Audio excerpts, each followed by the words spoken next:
Ẹ káalẹ́ gbogbo ọmọ Yorùbá ní tilé toko, ẹ káàárọ̀, ẹ káàsán níbi tí gbogbo Yorùbá bá wà. Mo jáde léni wá tún ṣe àkíyèsí pàtàkì kan. Mo fẹ́ sọ̀rọ̀ débi tí ilẹ̀ Yorùbá dé lọ́wọ́lọ́wọ́ yìí. Nǹkan pè ní religion,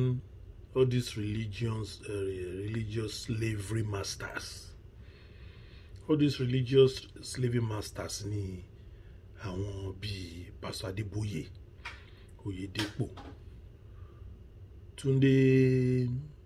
Bákàrè, Confucianist nìyẹn tiẹ̀. Ìyẹn Túndé Bákàrè Confucianist ni. Àtàwọn bẹ́ẹ̀ bẹ́ẹ̀ lọ, àti Mountain of Fire àti gbogbo wọn. Àti àwọn ìmáàmù, gbogbo àwọn ìmáàmù pátápátá.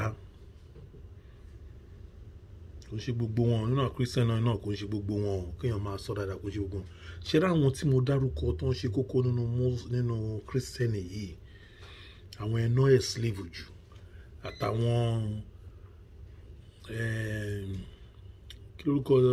Muslim tó wà ní Agége yìí, àwọn tó ń ẹ̀ slave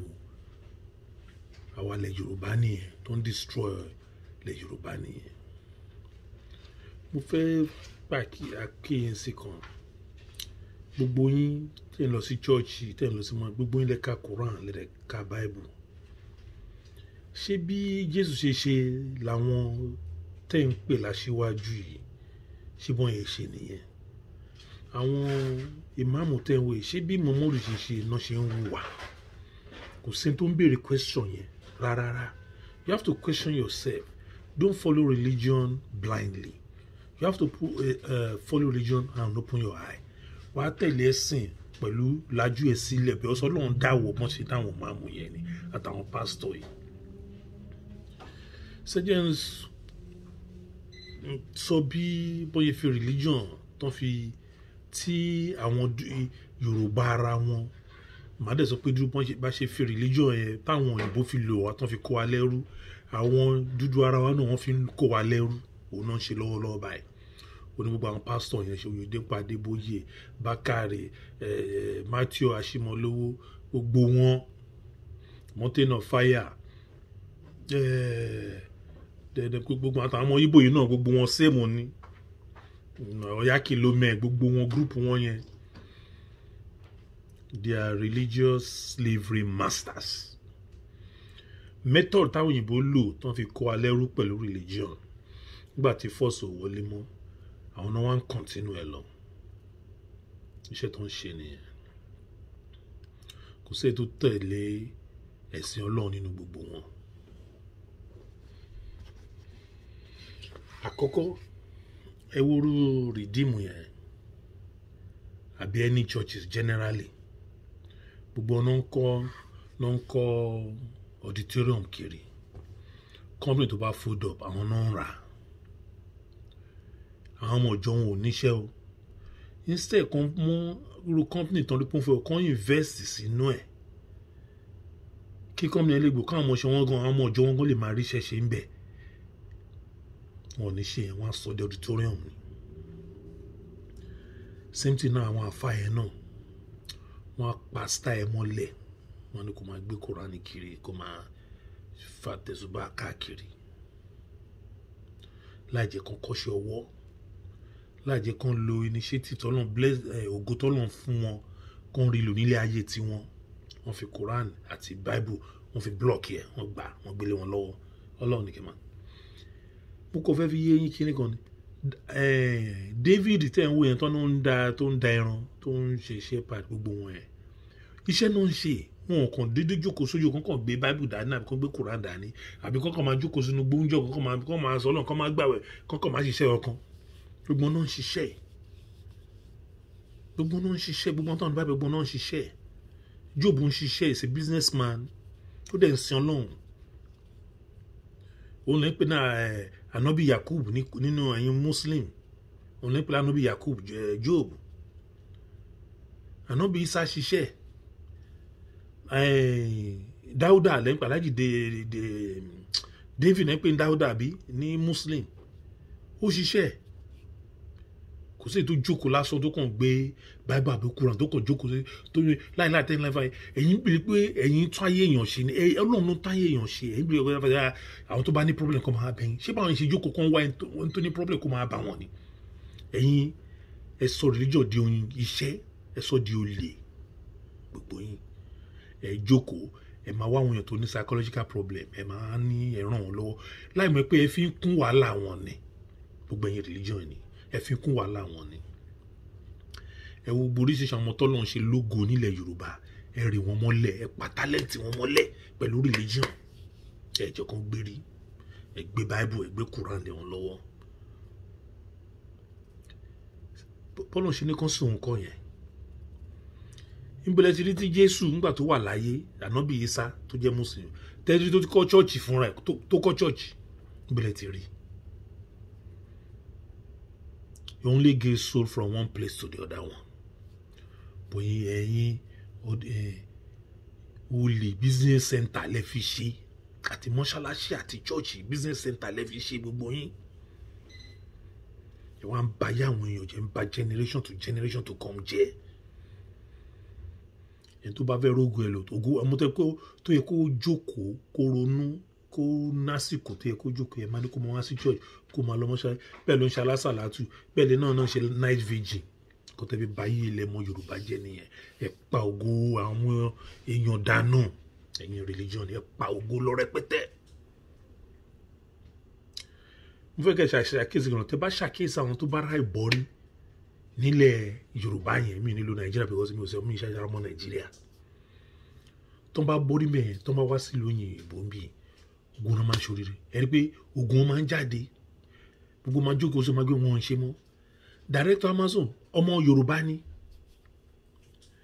one of the best computers tó wà ní America ọmọ Yorùbá ni ṣé nígbà táwọn ilé wọn jà wọn rógun yẹn lò ṣé nígbà tó ń jáde náà ráyè rí lò àwọn chọ́ọ̀chì àti mọ́sán náà ń pa ògo ilẹ̀ Yorùbá wọ́n ń pa ògo ọmọ Yorùbá wọ́n ń pa wọ́n àwọn religion wọ́n ń pa wọ́n mo ṣe ní kàn ṣe Ọlọ́run kan náà ṣe ń ṣe yẹn Ọlọ́run ní pé kẹ́ máa sọ ní Monday Tuesday Wednesday Thursday Friday Saturday kẹ́ má ráyè ara yín Ọlọ́run fún yín ní breathing space that's why I say I created you on my own image pé mo dá yín ní àwòrán ara mi so that you can be able to think and improvise like him Ọlọ́run dá gbogbo tá à ń lò yìí ni ṣe ó gbélé ni olóòṣù náà dá ní wíwí ká náà lè ṣe jù bẹ́ẹ̀ lọ but àwa ẹ wá fi religion ẹ fi pa ògo yẹn mọ́ àwọn youth lára ẹ̀yin Adébóyè Oyèdépò gbogbo yín ẹ̀tàyà àwọn chief imam mi ẹ̀yin chief imam yẹn ẹ̀yin náà worse ilé tó bá kàwé inú yín gbogbo ìwé tó kàwé ojú pé kọ́kọ́ gbọ́ English lọ ni nínú Quran tó bá ti gbọ́ English kó lè máa interpret ó ti tán wọn ò ní knowledge mi èmi wọn àná tó jẹ́ pé Ọlọ́run àtọ̀run ẹ̀ wá engineer ni ẹlòmíràn tẹ́ pé architect ni èmi wọn tó jẹ́ pé good designer ni but ẹ jẹ́ kó rí ìlú ẹ jẹ́ kó ráyè lo talent Ọlọ́run fún wọn kó rí bí jáde lára wọn ẹ fi bẹ̀rù ẹ fi pa gbogbo yẹn mọ́lẹ̀ kó tẹ̀ ṣe nìyẹn ẹ̀yin religious leader yẹn Adébóyè Oyèdépò gbogbo ẹ̀yin chief imam pátá ẹ̀yin Àwárùdín ni o Náfúsàtù ni gbogbo yín pátá ẹ ń pa ògo ni ẹ ń pa ògo lẹ́mọ Yorùbá ẹ ń pa ògo gan kò wá ń ṣẹ̀yìn nìkan ṣe láwọn ọba yẹn àwọn yẹn ti ń pa ògo tipẹ́ iṣẹ́ tí wọ́n ní kàn máa pa ògo àwọn ọba yẹn pa ògo lọ́lọ́run dá wọn pa ògo èṣù tó máa ń wá èṣù àwọn ọba yẹn ni Aláàfin Ọ̀jájá gbogbo wọn èṣù ní gbogbo wọn ẹ wo lifestyle wọn ẹ rí pé lifestyle tí ò gbádùn ní gbogbo wọn live gbogbo àwọn ọba ilẹ̀ Yorùbá kó ṣe gbogbo wọn àwọn kan wà tó dánú wọn ó yẹ kí wọn máa sòtọ́ àwọn kan wà tọ́lọ́ yàn ní ọba gidi tó dẹ̀ ń hùwà gidi tó ń ṣe fún ọmọ ìlú tó ń hùwà pé ọba làwọn ọ̀tọ̀rọ̀ ọba ìmọ̀ adébẹ̀ yẹn ọ̀rọ̀ àwọn Adébóyè Oyèdépò àtàwọn chief imam gbogbo wọn tó wà nílẹ̀ Yorùbá ibi tẹ́ tí Yorùbá délé ní sójú òtì yẹn kí bá mi pé Ọlọ́run ò gbàdúrà yín tọ́lọ́run bá gbàdúrà yín adúrú mọ́ṣáláṣí adúrú chọ́ọ̀chì tó wà nílẹ̀ Yorùbá kò yẹ kí ilẹ̀ Yorùbá rí bó ṣe wà yẹn ibi tẹ́ máa ń pẹ́ Ọlọ́run ò gbàdúrà yín nìyẹn ibi tẹ́ máa ti mi pẹ́ Ọlọ́run ò gbàdúrà yín nìyẹn Ọlọ́run ò sí ní gbogbo àwọn ṣọ́ọ̀ṣì àti mọ́ṣáláṣí tẹ̀ ń rí Ọlọ́run ò sí ń bẹ̀ Ọlọ́run ti ṣetán àti tú àṣírí yín lọ́wọ́lọ́wọ́ yìí gbogbo yín ẹ máa kàn dínú yọ ní gbogbo yín àti ṣífà Adébóyè ni o Matthew Àṣìlówó ní àbí orúkọ wo náà ń pè gangan gbogbo yín pátá àti Bákàrí onírànú oní confucianist tó tẹmọ tó ń bá ilé ayé ẹ rí ilé ayé ẹ ṣe tó mọ wá tí kò mọ tẹkọ ṣókò ń lọ sẹ́yìn bí aṣẹ́wó lọ wájú lọ ẹ̀yìn ni Adébóyè ẹ máa sọ̀rọ̀ bẹ́ẹ̀ tí olùjẹ kọ́kọ́ tán àwọn èèyàn máa gbóyin bí Ọlọ́run and you are not God. Oyedepo, you too the same. Gbogbo in churches yẹn àti mosque the same thing. Ta ni inú náà mọ̀ jọyín tó lè lọ sínú school tẹ̀yìn kọ kalẹ̀ tó bá ń ṣe àwọn tó lówó nu wọn ṣé gbogbo yín dẹ̀ wọ́n church dẹ̀ lówó ni. Àwọn minister nìkan ló lè rẹ̀ rí level yẹn ẹ wo poverty sí level àwọn minister rich people lè lọ sí university yẹn àti school yẹn. Adébóyè I work for you mo ti sorry mo ti gba contract nínú winners mo ṣiṣẹ́ bẹ̀rẹ̀ gbogbo títì most of inú títì inú winners mo wà náà tó ṣe mo gbogbo dormitory mo bi tí swimming pool wà lẹ́yìn mo tó ṣe we've met twice lálẹ́ nígbà tá à ń kó láìtra lẹ́yìn dormitory yẹn tá à ń ṣe fíìmù tàbí ṣe títì you've passed twice yes I met you twice that's Oyedepo but Adébóyè mo ti wá gba iṣẹ́ doza náà nínú rìdíìmù náà rí wọ́n wá pè mí wọ́n fún mi iṣẹ́ doza tẹ́ pé gbogbo àwọn kéèkì gbogbo ẹ̀rọ ló fẹ́ di pastor àwọn tẹ́ pé good accountant lọ́lọ́run ti kọ́ mọ́ kádàrá wọn wá gbé bible lọ́wọ́ lọ pé that's the easy way to make money because wọ́n rí pé ẹ̀yin ìdí pastor lẹ́tí mi kò wó so talent ọlọ́run fún wọn ẹ pamọ́ wọn lára without vision tẹ́ ẹ̀ fún wọn ni wọ́n ní a leader live by sample tẹ́ ẹ̀ fi pé owó ni everything òun la mọ ẹ náà talent ọlọ́run wọn á fẹ́ lò mọ́ ẹ jẹ́ kán discover talent wọn pẹ̀lú religion yìí tẹ́ fi ń ba ilẹ̀ Yorùbá jẹ́ tẹ́ fi ń balẹ̀ dúdú jẹ́ ó ṣe wá jẹ́ pé most of them tó máa ti wá travel out báyìí talent wọn máa jáde gbogbo wọn táwọn sọ ìrìdíìmù ní mílíọ̀nù ṣọ́ọ̀ṣì lọ tó wà ní Amẹ́ríkà dé ní èmi wà tẹ́ pé bẹ̀rẹ̀ ìmáàmù ni o ní ilé o tó fàáfà ní ilé o ńgbà tó dé ìbàdàn tán ṣe talent ẹ jáde àáfà báyọ̀ gbé jùlẹ̀ ní orí pé wọ́n di òun lójú ni ìrìdíìmù wọn rí pé wọ́n di òun lójú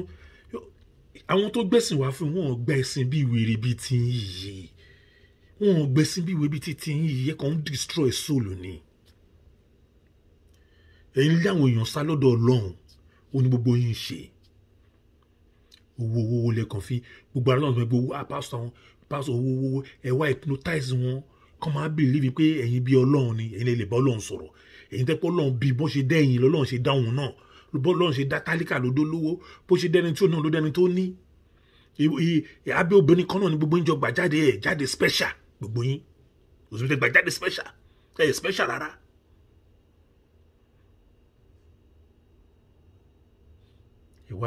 ẹwà ṣẹlẹ̀ ẹ̀ bí mọ́tà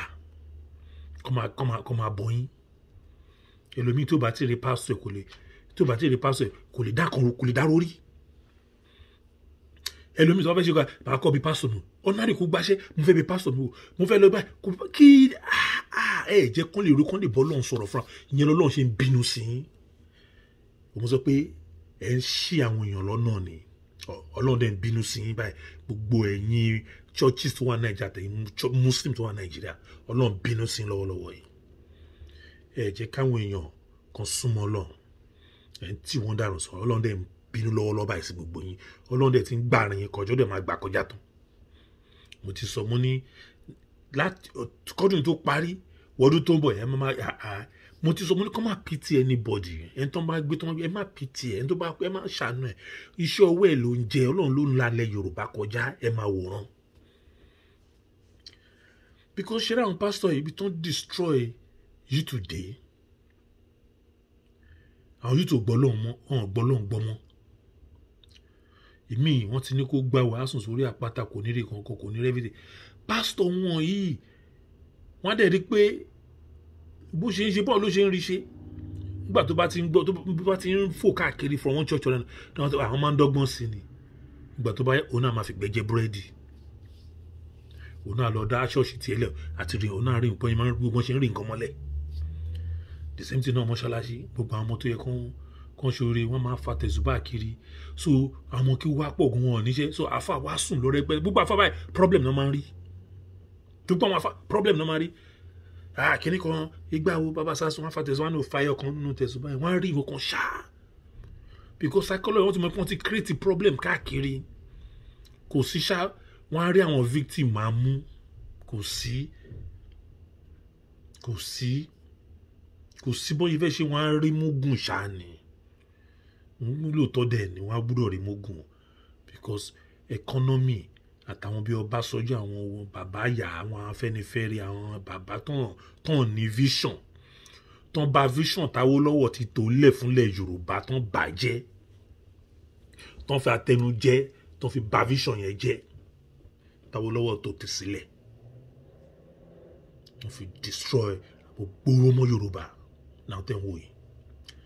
so that's why I don't respect any of them kò sí mo respect Adébóyè ni Oyèdépò ni o Babakare ni o Winners ni o àbí Mountain of Fire ni gbogbo wọn pátá gbogbo àwọn chief imam tó wà ní ọ́fíìsì mi ò jùmọ̀ àmọ́ ọkọ̀ gba ọ́fíìsì mi ọkọ̀ dé ọ́fíìsì mi ò jìnnà síbẹ̀ kí lórúkọ bíbá ẹ̀ ní kò jìnnà sí abúlé gba bus stop ni a máa rìn díẹ̀ wá wọ́ ọ́fíìsì mi ṣé pressure àbí ló ń jẹ́ náà pressure bus stop mi rántí mo ti gbà wọ́n wà mọ́ríkà ṣe mọ́ríkà sí ni ó wà lẹ́yìn ibẹ̀ àìní mo rí gbogbo àwọn ọmọ yẹn gbogbo wọn àwọn àfáà yẹn kò sí gbogbo tán lóògùn kò sí gbogbo tán lóògùn àwa náà dúró ìdè gbogbo àríwá mo ti lọ bá láfa máa jó igbá tí a bomi sí tí gbọ́dọ̀ níjọ́ àfi gbogbo ẹ̀ àsán sàkámà jẹ́ ní gbogbo ẹ̀ everybody lè ṣe sàkámà jẹ́ gbà ní àwọn afáàtẹ̀ wọ̀ yẹn wọn mú tíra wọn àwẹ̀ ìgbà mi wọn lọ pẹ́rẹ́ àwọn náà fẹ́ jẹran yẹn o àwọn náà jẹran yẹn àwọn náà gbẹran wa wọn náà pẹ̀ràn wọn àpẹ̀ràn wàhálà wọn ń jẹran lọ́n tí wọn ni ẹran tó ra fún wọn ò ní jẹ́ inú ẹ̀ wọn kò ní kó ra kó gbélé wọn wọn ní kó gbé wọn gbé kí wọn the same thing náà pastor náà wọn máa ẹ máa ń kó bẹ̀rù bá ìwọ̀n èèyàn ni I have experience with you guys mo sọ pé ọlọ́run mi la àárín gbogbo ẹ̀ kọjá ni mo sọ pé màá support Yorùbá yàn títí màá fi kú ni òun jẹ́ kí n ráyè sọ I will be using my own life experience màá fi sọ fún yín pé ibi tẹ́ ń tọ̀ yìí kò ṣọ̀nà tó dáa ẹ̀yìn ọ̀nà tó dáa bẹ́ẹ̀ ní lọ́nà ti gbé kalẹ̀ ń sìn òun ni bàbá wa Sunday Igboho ẹni tó bá ti tẹ̀lé tiyín ti bá yín ṣé n gé tí ń sìn so ẹ jí ká fura sáwọn pásítọ̀ yìí ẹ̀yin youth ẹ dìde ẹ má tẹ̀lé àwọn ògbòrò yìí bọ́ yín san lọ́hùn kọ́ yẹn bọ́lá ṣe ní kán sòun kọ́ yẹn I will give you one thing I will give you one thing máa sọ pé ẹni tí máa sọ I'm talking from experience ṣé ọlọ́run sísìn kò gba líle kíkan èmi náà wọ́n ti kọ́kọ́ mímí náà gbogbo ìtẹ̀yìn wá èmi náà àwọn náà ti gbàgbé mo ti gbà èmi ti gbàgbé kọjá tẹ́ pé afẹ́ máa ń fún mi lẹ́gbàá ní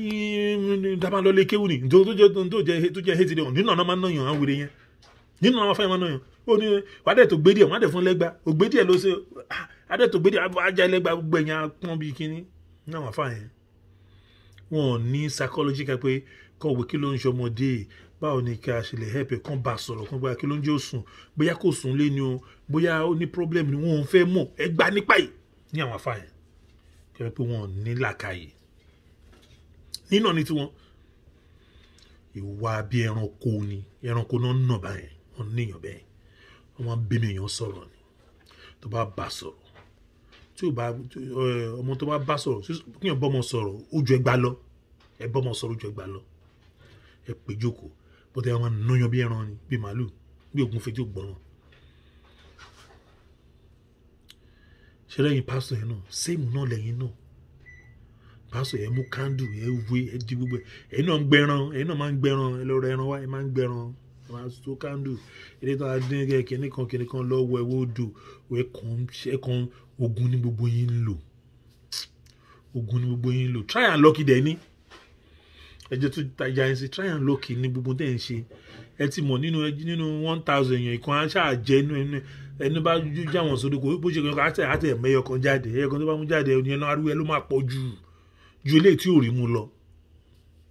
òní ilé ní tó máa ń parí this one yìí stage ló mo mọ TB Joshua 101 mo mọ TB Joshua kẹ́ bá mọ̀ pé mo sọ pé I'm talking from experience ṣe rí lady tó ń kọrin yìí tó ń kọrin Christian yìí kí lórúkọ ẹ̀ orúkọ ẹ̀dẹ̀ lọ lórí mi kò dé kó lọ lórí mi ẹni náà máa rántí ẹ̀ later tó popular tó ní Àjànàkú ní pásọ̀ èmi àti Àjànàkú àjókòó face to face báyìí Àjànàkú àjọjókòó Tọ́pẹ́ Àlàbí mò ń sọ Tọ́pẹ́ Àlàbí Àjànàkú tó ń pè ní mẹ́ńtọ̀ wọn àbí bàbá wọn ọlọ́run yẹn èmi àti àjọjókòó lórí tébù kan náà face to face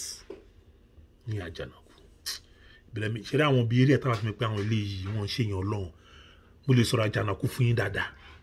òbúdọ̀ pé Tọ́pẹ́ Àlàbí tó pè lọ́lọ́run àbọ̀ ó ṣe mistake orin tó ṣe yẹn màá sọ fún yín Tọ́pẹ́ Àlàbí ṣe mistake ọ̀bọ̀ sọ mọ t'Àjànàkú jẹ́ ó mọ̀ kò ń ṣèyàn ọlọ́run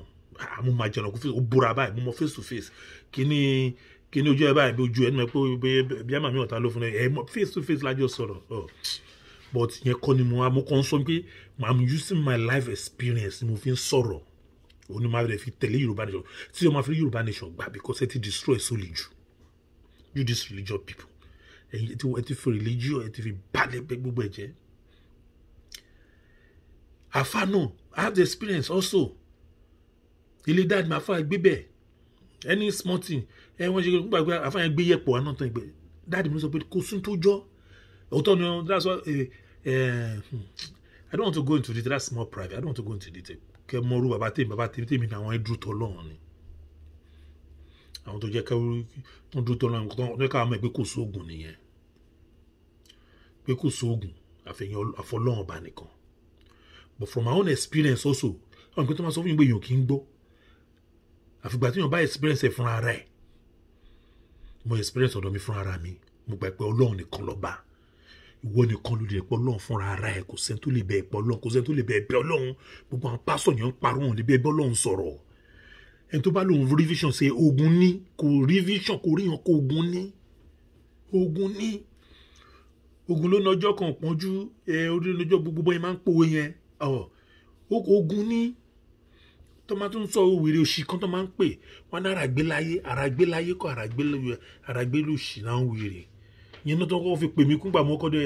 Nàìjíríà ló wà yìí ó lè máa ṣe bóyá ṣe ń lo òyìnbó àràgbélayé irọ́ báńsá ló wà ń gbogbo ẹ̀ ó sì náà tó ń ra gbé ṣe rí ẹni tó bá pa àsìkò ẹ̀ ti tó ni ẹni tó bá pa tó bá ní nìkan ló pa àsìkò ẹ̀ ti kú ṣòun ló pa owó Ọlọ́run àsìkò ẹ̀ ti tó ni ẹ̀ẹ́dẹ́ ní ẹni tó tán pa yẹn fún ẹni tó pa yẹn ẹ̀ẹ́dẹ́ ni kò tí mo pé tóun ti ta ẹ̀ẹ́dẹ́ ni Ọlọ́run fi ṣe dẹ́ ni ẹ bá mọ̀ bọ́ lọ́n ṣe ń ṣiṣẹ́ ẹ mọ̀ pé àwọn pásítọ̀ yìí wọ́n ń ṣe yàn lọ́n àtàwọn ìmáàmù tẹ̀ ń wò yìí àṣìnilọ́nà wọ́n ń jẹ́ ìjìnà sọ́lọ́run òun lọ́lọ́run gbà míì tí ẹ bá ń pọ̀ lọ́run àwọn èèyàn tètè mọ̀ pọ̀ lọ́run bá wọn sọ̀rọ̀ kọ̀sán àwọn pásítọ̀ yìí ti kó sí wọn lórí so nǹkan tí pásítọ̀ bá ti hypnotize ní wọn lórí òun náà máa ń follow wọn ń wo tọ́lọ́run bá wọn sọ lọ́kùn ara wọn tí wọ́n ní tún fún ara wọn mo dẹ̀ máa já ẹ́ sí kinní kan ẹni tó bá fẹ́ súnmọ́ lọ́run kó fi wà bàjẹ́ lẹ̀ kó má jalè kó má parọ́ kó má sọ ọmọlẹ́mì kejì láìda kó fẹ́ ọmọ làkejì bí ìta rẹ̀ bọ́ Ọlọ́run ní kó fẹ́ràn ọmọ làkejì júra ẹ lọ o má sọtọ́ fún yín kó sọ̀yàn burúkú ti pọ̀ jù má fẹ́ràn ọmọ làkejì júra ẹ lọ fẹ́ràn ara ẹ first ó ní love yourself as your neighbor ni kò ní love your neighbor more than yourself.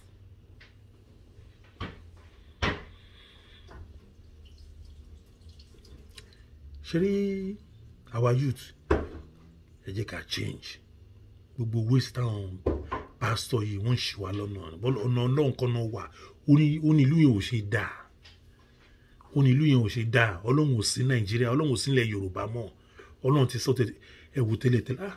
mà ṣe wọn ṣẹlẹ̀ ẹ̀yin ọba yìí ẹ̀yin lídà ọba sọjọ́ gbogbo yín ọlọ́run ní jẹ́ rọrùn wọ̀ ẹ̀yin lè destroy ilẹ̀ Yorùbá tó báyìí gbogbo yín àgbààgbà tẹ̀ late Afẹ́nifẹ́re nítorí àtẹnujẹ ẹ̀dẹ̀ balẹ̀ Yorùbá tẹ́lẹ̀ nígbà táwa ń wà kékeré nígbà yẹn ó lè fẹsẹ̀ rìn lóko tí ò ní sí ọ̀kan kí ló dún mọ́ ọ̀run àfi koríko lásán àbí ẹran nu pó lásán lóko ń dún tiẹ̀ ní very peaceful èwo nísìnyí ìyẹn ò lè rìn títì àwọn ọmọ Yorùbá tẹ́lẹ̀ tẹ́ pé competition ni pé mo fẹ́ ṣorí rẹ̀ bọ́ nísìnyí kọ́ńtà mo fẹ́ jẹ́ ẹgbẹ́ kí n lówó ni kí n pààyàn kí n lówó ọmọ Yorùbá tẹ́ pé gbogbo àwọn nǹkan tí ò dá wọn ò lè ṣe tẹ́lẹ̀ ó ti wá mú àwọn Yorùbá wọn lè pààyàn kan ta orí ẹ̀ mo nínú àwọn ọmọọṣẹ́ tán bá orí lọ́wọ́ ẹ̀ nínú àwọn ọmọọṣẹ́ mi mo yìí máa sọ̀rọ̀ débẹ̀ tó bá yá máa sọ̀rọ̀ débẹ̀ nínú àwọn tí mo sọ yìí ọba àtorí fi lọ ń joyè nínú torí wọ́n bá pààtì èèyàn lọ́wọ́ ẹ̀ nínú ọmọọṣẹ́ mi ni nínú ọmọọṣẹ́ mi ni ọmọọṣẹ́ mi ìfẹ́ sọ ọ̀rọ̀ yẹn máa kàn débẹ̀ bọ̀ kò tí ìyá personal stuff but I'm not here to say my personal stuff mo kàn ń sọ bí ibi tí ilẹ̀ Yorùbá tó ń balẹ̀ Yorùbá jẹ́ dé tó ń destroy tẹ́pẹ́ ò lè rí ọmọ Yorùbá olódodo ẹyọ kan mọ́ tẹ́pẹ́ tẹ́lẹ̀tẹ́lẹ̀ bẹ̀ Yorùbá ní pride wọ́n ní human feeling wọ́n wà caring wọ́n wà cheerful wọ́n accept foreigner very loving kindly people pé báwa ṣe mọ Yorùbá nìyẹn bọ́tẹ́wà àwọn Ọbásanjọ́ ńgbà tó wọ́n bẹ̀rẹ̀ sí destroy Yorùbá ń pa tó fi dórí olórí burúkú Tinubu yẹn ló wà pa generation Yorùbá pátá pẹ̀lú Wàsíù Àyìndé ó pápá pẹ̀lú Wàsíù Àyìndé àwọn Wàsíù Àyìndé náà destroy ẹ tí mọ̀ ni Wàsíù Àyìndé mo ti ṣe fídíò ẹ̀ pé ẹ fura Wàsíù Àyìndé is one of the Tinubu ni ló fún ní more power òun náà ní power tó ti tojú bọ̀ tó lóògùn yẹn ogun ẹ̀ dá lójú pọ̀kọ́ wá mẹ́ pé irọ́ ló pa ó ti tó gbójúlé ó ti tán lára ẹ̀ kò kàn mọ́ ni ẹ máa wòran gbogbo tí Wàsíù Àyìndé ó ti tán lára ẹ̀ but mo ti ṣe fídíò already so kankan náà ni màmí kò ṣe má dárúkọ ni àbá ń sọ̀rọ̀ lẹ́yìn pé ẹni tó destroy youth ilẹ̀ Yorùbá tó ń destroy lọ́wọ́lọ́wọ́ tó ń rí wọn mọ́lẹ̀ tó jẹ́ kí youth Yorùbá gbérí Wàsíù Àyìndé wà nù because ó ń lo àwọn ọmọọṣẹ́ because ọmọọṣẹ́ ni MC Olúọmọ gbogbo àwọn Kókó Zaria àwọn pọ̀ bá kéèké báyẹn tó ń lò àwọn ọmọọṣẹ́ mi wà nínú Nollywood nítorí àtẹnujẹ tó máa ń lọ ń jábọ́ sí lọ́wọ́ nǹkan tó ń bó ṣe ń lọ but àwọn ọmọ Nollywood tẹ́ bá pọ̀ lẹ́yìn tí Wàsíù bá kú lé ní ṣẹ́rí tẹ́ bá mọ àwọn èèyàn tó máa wà happy ó máa ju ti Tinubu tán ló kú lọ táwọn èèyàn bẹ̀rẹ̀ sí ní jubilate ìgbà mi sọ fún tọ́ba ti joyè ní but mo ti ṣe fídíò ẹ lọ́wọ́ mo ṣe fídíò ẹ mo pè ní ẹ fura Yorùbá nation mo sọ bẹ́ẹ̀ but ibi yẹn kọ́ mo tún fẹ́ lọ́n sí mo kò fẹ́ sọ lórí àwọn religion ni mo ń lọ ẹ̀yin ọmọ Yorùbá tẹ́ bá fẹ́ sin Ọlọ́run ẹ pọ̀ Ọlọ́run fúnra ara yín ni ẹ má lọ bá bàbá kan ẹ má lọ bá pásítọ̀ kan ẹ má lọ bá ìmáàmù kan ìwà àtọ́lọ́run nìkan ni ṣorí níjọ́ tí tó bá dé ijọ́ àgbédàlẹ̀kíámọ̀ Ọlọ́run ní pásítọ̀ ẹ fún ẹ ìwọ ni wàá jẹ́wọ́ ara ẹ nǹkan tó ṣe fúnra rẹ wàá rí pé owó sí táàmù rẹ àwọn pásítọ̀ ẹ ti ṣì yín lọ́nà ẹ̀kan owó sí táàmù rẹ ẹ̀ sọ́nù nǹkan tó náà ní kẹ́ wá ṣe ńlá ẹ̀ ní rí ẹ̀ rí ṣe àwọn tó ń ṣì yín lọ́nà ni àwọn pásítọ̀ àti ìmáàmù yìí ni àwọn pásítọ̀ àti ìmáàmù yìí ni àwọn bíi Oyèdépò Adébóyè Túndé Bákàrè Matthew Ashimolowo Kúmúyì gbogbo àwọn tí yíbo yẹn náà gbogbo wọn náà ni o mo fẹ́ fi sample hàn kẹwo bi tí ká yára wa ní brain day ẹ wo gbogbo ìlú tí wọ́n sin Ọlọ́run tí wọ́n gbà wèrè bẹ́ẹ̀ ṣe ń kọ́ ṣọ́ọ̀ṣì àti mọ́ṣáláṣí nílẹ̀ Yorùbá gbogbo wọn ń dìde ẹ wo India ẹ wo Chinese ẹ wo Indonesia ẹ wo Hong Kong ṣe báwọn kan gbogbo wà lẹ́yìn wa ní tẹ́lẹ̀ Indonesia wà lẹ́yìn wa ní tẹ́lẹ̀ wọ́n ti wà wájú báyìí ẹ wo gbogbo wọn ẹ wo Dubai tẹ̀ ń pariwo yìí gbogbo àwọn pásítọ̀ gbogbo táìtì òun náà fi kọ́ Dubai yìí òun náà fi kọ́ Dubai àtàwọn máàmù yín tó ń lo àwọn mami tó ń ṣe money laundry òun náà fi kọ́ Dubai owó Nàìjíríà náà fi kọ́ Dubai owó tó owó táìtì yín náà fi kọ́ Dubai ibẹ̀ ni gbogbo ní àwọn skeleton àwọn ọmọ pásítọ̀ yín ló ní jù ẹ lọ fáńdà ẹ máa mọ̀ létà kò tí ì yá ni kó tó bẹ̀rẹ̀ sí ní ta àwọn pásítọ̀ yín ló invest sí Dubai ẹjá yára one brain ẹ̀yin youth Yorùbá ọmọ Yorùbá ẹjá yára one brain ẹjá agbára lọ́wọ́ àwọn òṣì rádaràda yìí.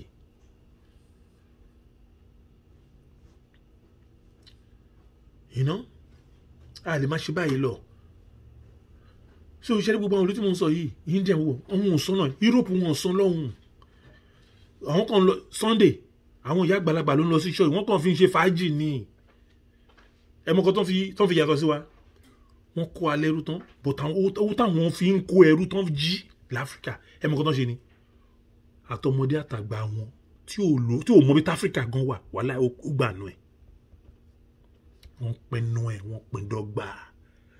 pin dọ́gba nǹkan tí ìlú òyìnbó tẹ̀ ń rí nìyẹn òun lọ́nà fi ń wò wọ́n gbà mí wọ́n pin dọ́gba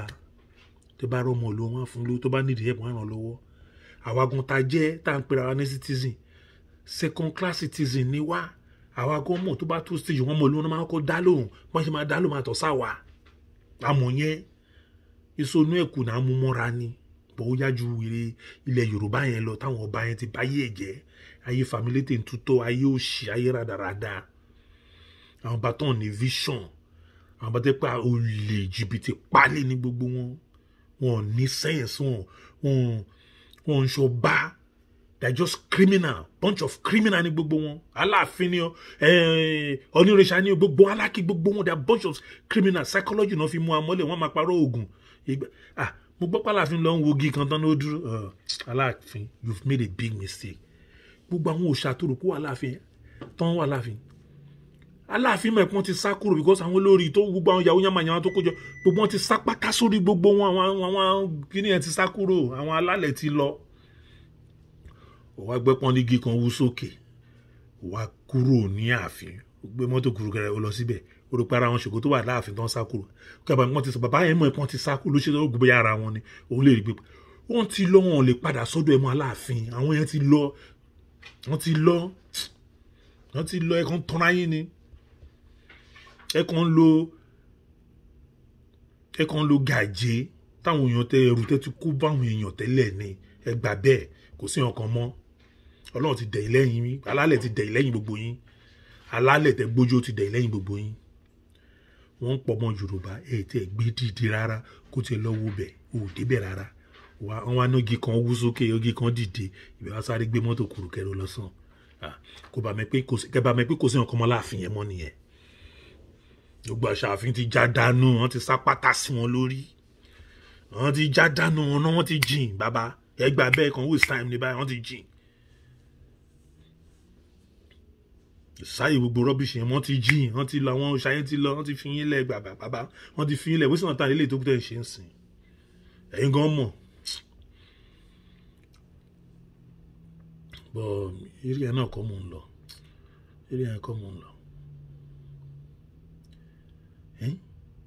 ṣé bá ṣe máa bá lọ rè ẹ̀yin youth ẹ má jẹ́ kàn bàbá yìí jẹ́yìn máyé ẹ má yẹ kó jẹ́yìn máyé ẹ má yẹ kí religion for religion jẹ́yìn máyé ẹ bá yẹ kó fẹ́sìn kó yín mọ́lẹ̀ ẹ wo gbọ́n amúwa kó wọ́n á di yahoo àwọn kọ́ọ̀tì náà wọ́n á pọ̀ gan wọ́n á para wọn ọmọ Yorùbá mà rí báyìí tẹ́ pé a ní dignity gan very respected personality gbogbo ẹ̀ lání bó nísìnyí wọ́n dàbí ọmọ jẹ̀ka ọmọ yamayama tẹ́ bá dé kù tẹ́ bá dé everywhere sìn yamayama wo tó bá lè pààyàn ló ń live nílẹ̀ Yorùbá wo tó bá lè pààyàn ibi táwọn wá sí gbogbo wọn tán àwọn MC Olúọmọ pẹ̀lú Tinubu ibi tán balẹ̀ ilẹ̀ Yorùbá jẹ́ dé nìyẹn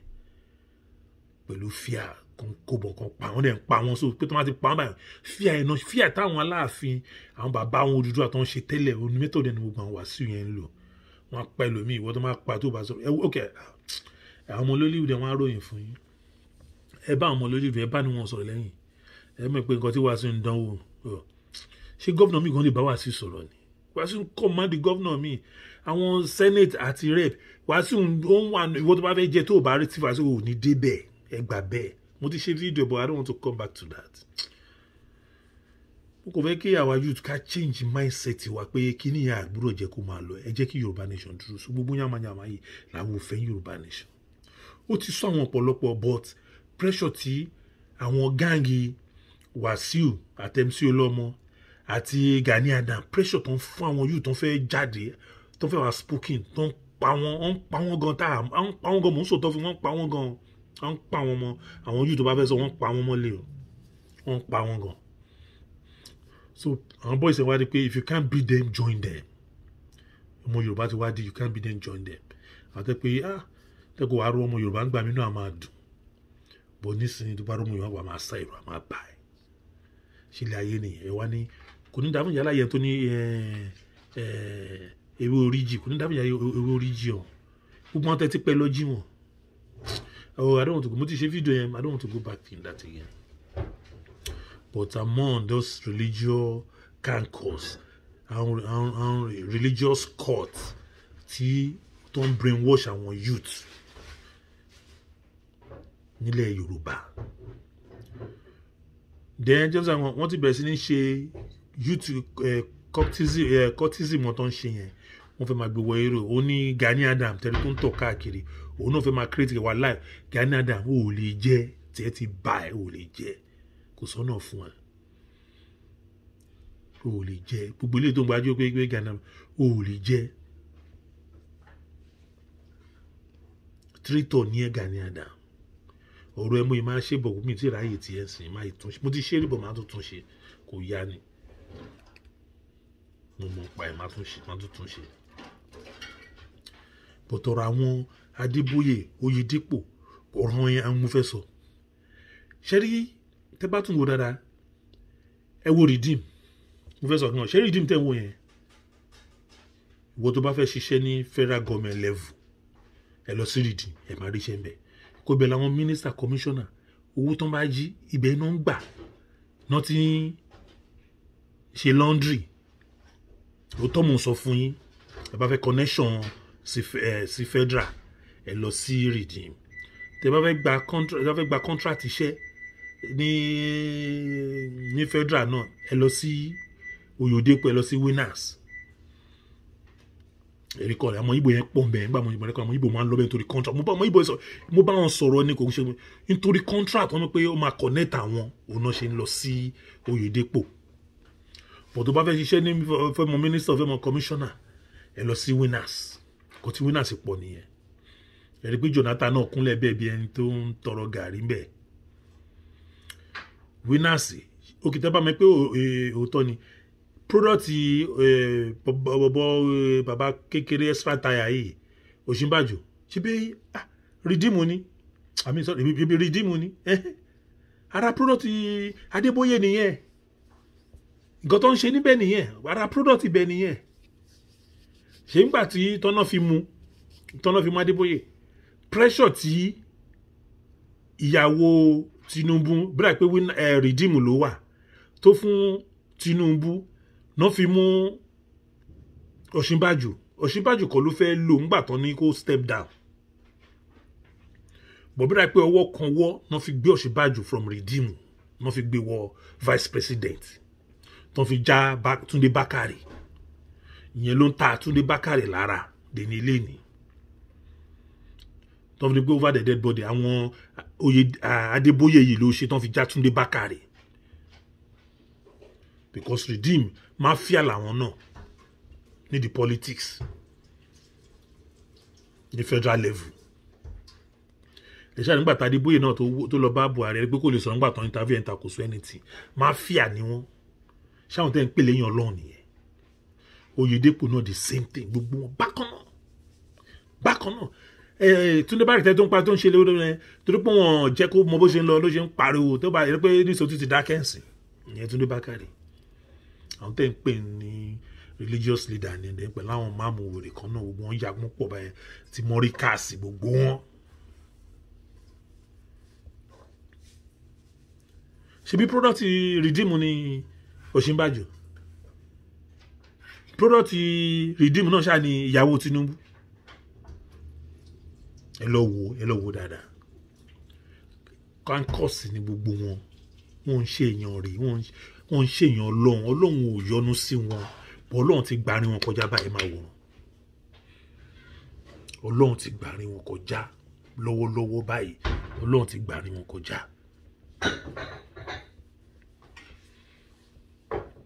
Ẹ lè mú gbogbo ẹ̀jẹ̀ mọ́. Ayé John lẹ mú jẹ. Adébóyè ayé John lẹ mú jẹ. Oyèdépò ayé John lẹ mú jẹ. Nísìnyí ẹ lè mú jẹ mọ́. Ọlọ́run ti láàrin yín kọjá. Túndé Bákàrè gbogbo yín Àṣìmọ́lówó gbogbo religion kankan ní kọ̀ọ̀kan náà kíní kan yọnu ọwọ́ Ọlọ́run máa yọ yín kúrò. Kò ṣe pé bí ó ti bẹ̀rẹ̀ ní iṣẹ́ ti bẹ̀rẹ̀. Ọlọ́run ti bẹ̀rẹ̀ iṣẹ́. Ọlọ́run ti lálẹ̀ Yorùbá kọjá. Ẹ gbà bẹ́ẹ̀. Ẹ máa wo mọ́sánmọ́ ní títí December next year. Ẹ máa rí gbogbo ẹ máa bẹ̀ sí ní jáde. Àní tẹ́yàn bá ń sunkún tó máa ń pariwo máa ń ṣe kíni ẹ má bá wọn sunkún. Iṣẹ́ ọwọ́ ẹ̀ ló ń jẹ. Ọlọ́run ló lálẹ̀ Yorùbá kọjá. Ọlọ́run ló lálẹ̀ Yorùbá kọjá. Ẹ gbà bẹ́ẹ̀. Ẹ má pity anybody. Ẹ má kárò anybody. Sọ̀rọ̀ lórí religion mo fẹ́ sọ. Ẹ̀yin youth, just sit down and call God yourself. Change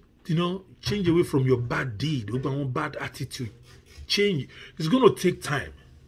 Rome is not building it. I won't lie you. I've been a bad guy too, but it takes a long time before you change. Let me give you I'm giving this story for the youth. Sharing by anything about you, about tí wọ́n máa ń jalè fẹ́rẹ́fẹ́rẹ́ tí wọ́n bá sọ pé wọ́n ò ṣe mọ́. Ọmọ kan tó náà máa ṣe tí èṣù máa ṣe ni. Á jẹ́ kí n tó wọn àwájú ẹ̀ pọ́ọ̀sì adé ìjábọ̀ tó máa rówó nú ẹ̀. Tí pọ́ọ̀sì tó jẹ́ ìjábọ̀ yẹn kò tún sí witness. Ìwọ nìkan náà ni. Ara àdánwò nìyẹn. Ìwọ tọ́nà tó bá mọ̀ pò súnmọ́ tó bá ṣẹlẹ̀ tó ní ó jáwọ́ bì kan mú pọ́ọ̀sì yẹn pé kò fún ẹni náà. Wàláì. Try ẹ̀.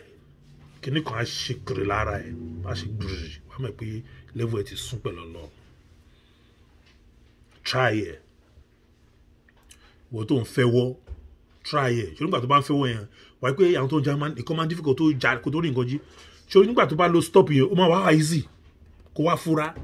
Tó bá ti wá easy nǹkan tó pé ó máa ń lè ṣan mú tẹ́lẹ̀ ó gbọ́dọ̀ struggle kó tó rí jí ni. Tó bá rí kó wá easy tó bá ti sọ pé ò ṣe mọ́ ó wá easy fún ẹ má ṣe. Tó bá ti rí ìfọ́ fílẹ̀ àdánwò ni wọ́n ń wo bóyá ṣe lóòótọ́ ni Ọlọ́run test ẹ̀ wò ni. Yóò mọ̀ pé it's you and your God. O láti súnmọ́ Ọlọ́run kọ́ Ọlọ́run breathe sínú ẹ̀. Tọ́lọ́run bá dẹ̀rẹ̀ pé ó ń change báyìí wá rí. Ìgbà mi sọ fún ẹ a máa fún ẹ ní one step ahead ni. Wàá máa gun one step ahead. Wàá máa gun one step ahead. Ṣé gbogbo rọ́bìṣì oṣù àjẹyàn rọ́bìṣì ní gbogbo ẹ̀yìn dọ̀tí. Kò sí tó jẹ́ bẹ́ẹ̀. Ẹni tó bá ń ṣaburú bíi tiwọn náà máa ń rí mú. Ẹni tó bá ń ṣaburú bíi tiwọn náà máa ń rí mú. Ẹ gbà bẹ́ẹ̀.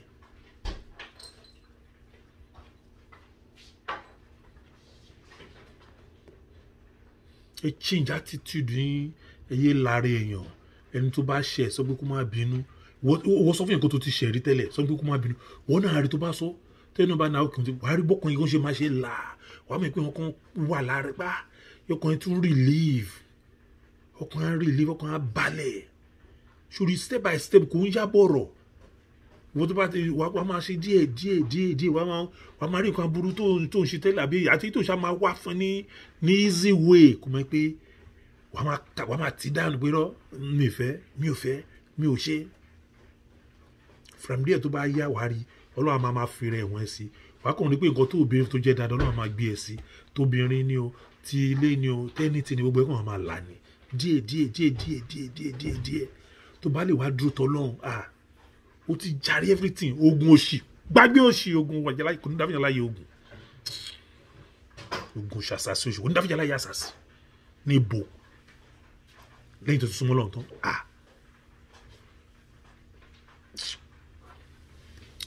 Ẹ máa kọ́ kó yín láyà jẹ́ òun náà fi ń dẹ́rù báyìí wọ́n á fògùn àwọn pásítọ̀ yẹn àwọn adébò wọ́n á fògùn dẹ́rù báyìí àwọn ayé ni àwọn ìkíní kan ní súnmọ́ Ọlọ́run ni tó bá fẹ́ kọ́ lọ́run dọ́gbọ̀ owó ẹ fi mọ́ the more you give the more you get the more ìbùnú kí Ọlọ́run gbowó yẹn lọ́wọ́ wọn. Ẹ jẹ́ tí wọ́n padà sí nìkan kẹ́bà mẹ́ pé àwọn Oyèdépò Adébóyè yẹn èṣù ti lò wọ́n ti gba nǹkan èṣù ní gbogbo nǹkan tán ní.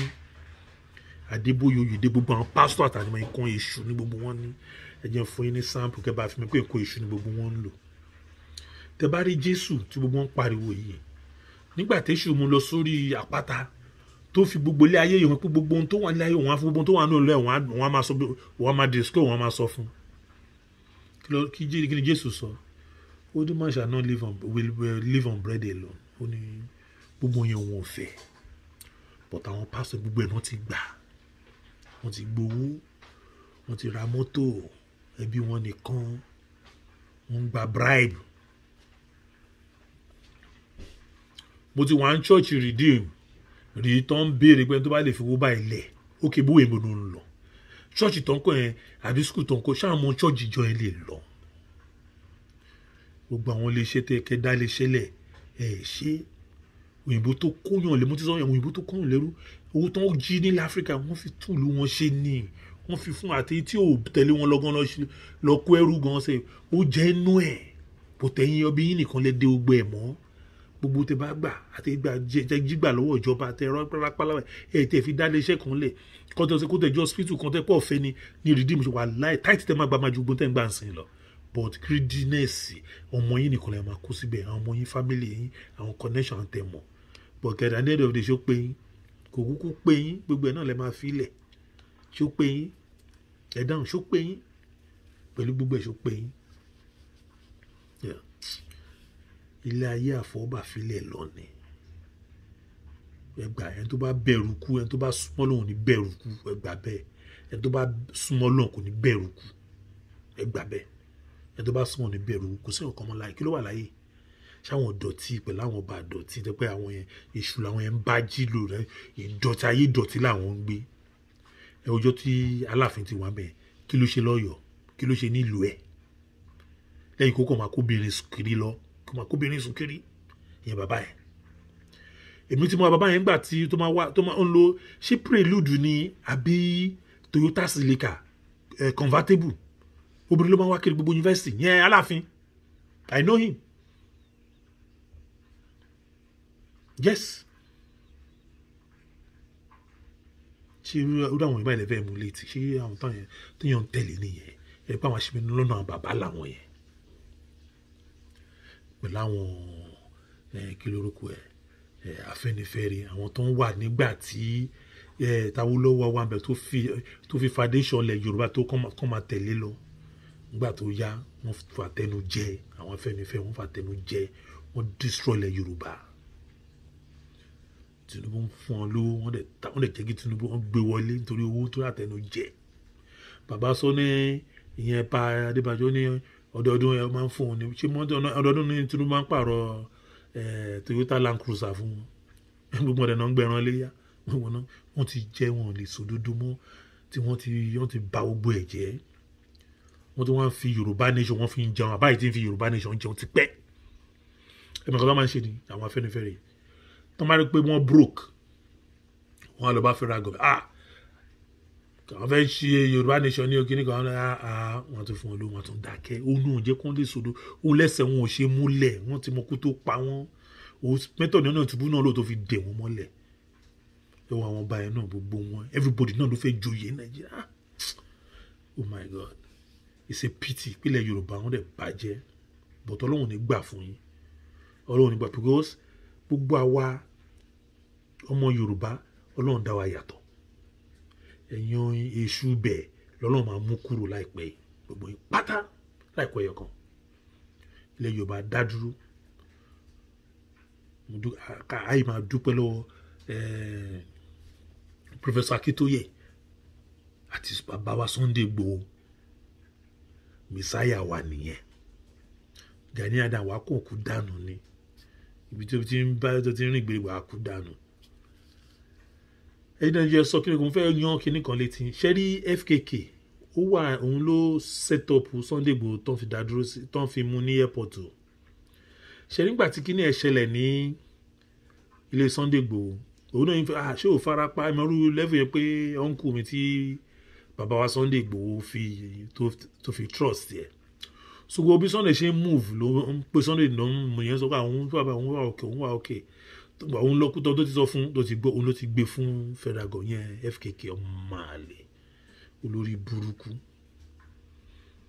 olùṣí ẹ̀dá kan ni Júdásì gbà ní wọn àti Gani Adams náà ti ń tẹ̀lé Sunday Igboho through àwọn Afẹ́nifẹ́re nígbà tí agitation yìí kọ́kọ́ bẹ̀rẹ̀ wọ́n ti kọ́kọ́ fẹ́ mú Sunday balẹ̀ but Ọlọ́run ò fún wọn ṣe nítorí Sunday fi jù wọn lọ Gani gan mọ̀ pé Sunday jó òun lọ fàáfà kí ló Sunday ìwọ Gani wò ó mọ̀ pé Sunday jó òun lọ fàáfà ìlara ẹ ló ń ṣe pé Sunday bá jẹ́ gbà yẹn ó máa ṣàwọn akọ̀kan sọ lórí íńtánẹ̀tì kó náà bẹ̀rẹ̀ kó náà sọ pé ó náà wà lẹ́bàá àwọn tí ń ṣe Odùduwà nation 20 years ago 30 years ago ẹnìkan ẹ̀ ṣèwádìí wà ṣe ìlara ti wà lára bọ̀bọ̀ yẹn olórí burúkú bastard olùṣèpákó kan ni ìyẹn Gani Adams yẹn mi báwì ẹmọ tẹ́bẹ̀ ilẹ̀kùn jẹ ẹ̀rẹ́ tó fi wọ́n jẹ náà ni sẹ́ẹ̀mù ni ẹ̀rẹ́ àwọn tó fi wọ́n ló fi Mayegun àwọn apààyàn ní gbogbo wọn kàn kú sí kínní wọ́n fi ń terrorize system àwọn ọba yẹn nìyẹn àwọn apààyàn náà máa ń wá kí n tó bá dé pààyàn náà máa ń wá fún wọn ló ṣe fi Gani òun Aláàfin ṣe fi Gani Adams síbẹ̀ ṣé Aláàfin náà ní kéèsì ṣé òun náà ní kéèsì ni ṣe fi ní wọ́n ń lo influence pé ọba náà fi ń tẹ gbogbo ẹ̀mọ́rí mọ́lẹ̀ náà fi ń tẹ gbogbo ẹ̀rí mọ́lẹ̀ mo sọ pé ẹyọ respect àwọn ilé wọ́n misuse culture Yorùbá wọ́n ń lò wá lẹ́rú àwọn bàbá yìí wọ́n ń lò wá lẹ́rú wọ́n ń ṣe èèyàn ẹ̀yin Yorùbá ẹ̀ wake up wọ́n fún wa ní gbogbo yàmà ẹ̀mẹ́jà stop ẹ̀ ẹ jẹ́ kó end ẹ̀ tó bá lọ síra lẹ̀ máa ráhùn ìyá àgbàlagbà bíi tó ń wà bíi tó ń wá pẹ̀lú wheelchair tó ń dẹ̀ ń sunkún pé kí ló dé pé ṣàwọn ṣàyè wa àwọn mẹ́pà àwọn lórúkọ bàbá lẹ́yìn ṣìyàn tá à ń respect àsán wọn ṣe tó ń pọ́nlé àsán ìṣù ni wọ́n àwọn animal skin àwọn ẹranko bàbá gbogbo wọn you know so mo kàn fẹ́ ká wake up youth so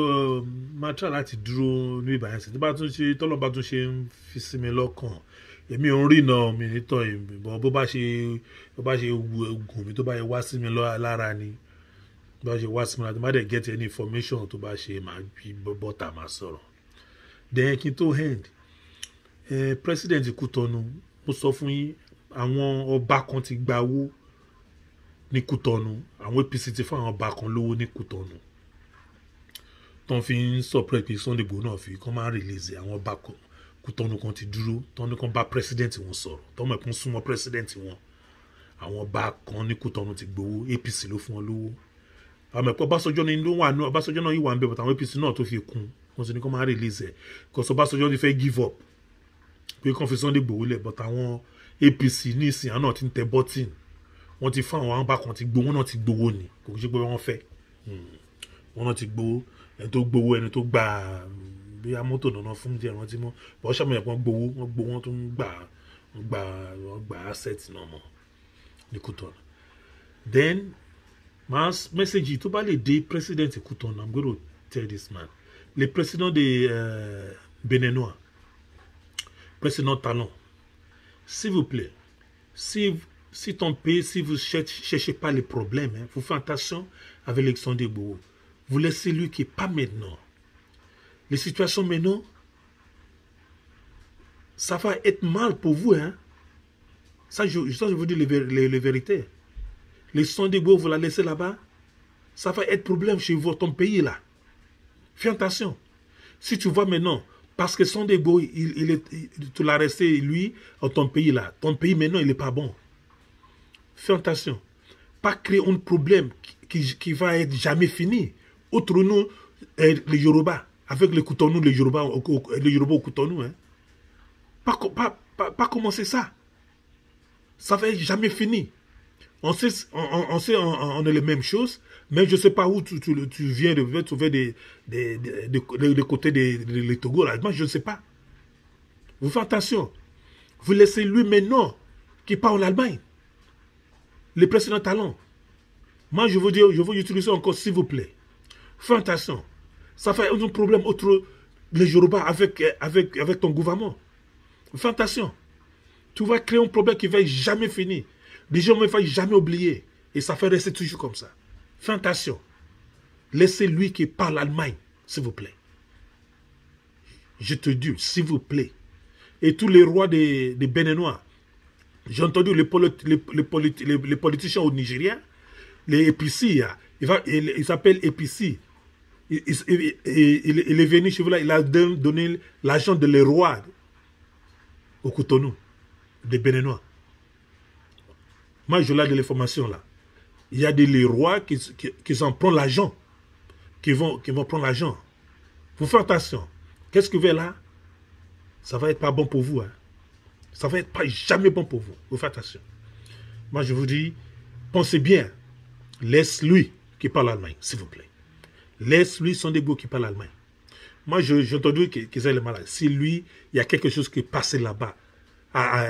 qui passait à lui, à ton pays là, je dis rien. On va voir. On va voir, je dis rien. Ça va rester toute la vie. On va voir. Parce que c'est toi, le précédent des talents là, tu vas casser une grande leçon de Yoruba. Donc ça va rester dans l'histoire des Cotonou. Les Béninois, c'est eux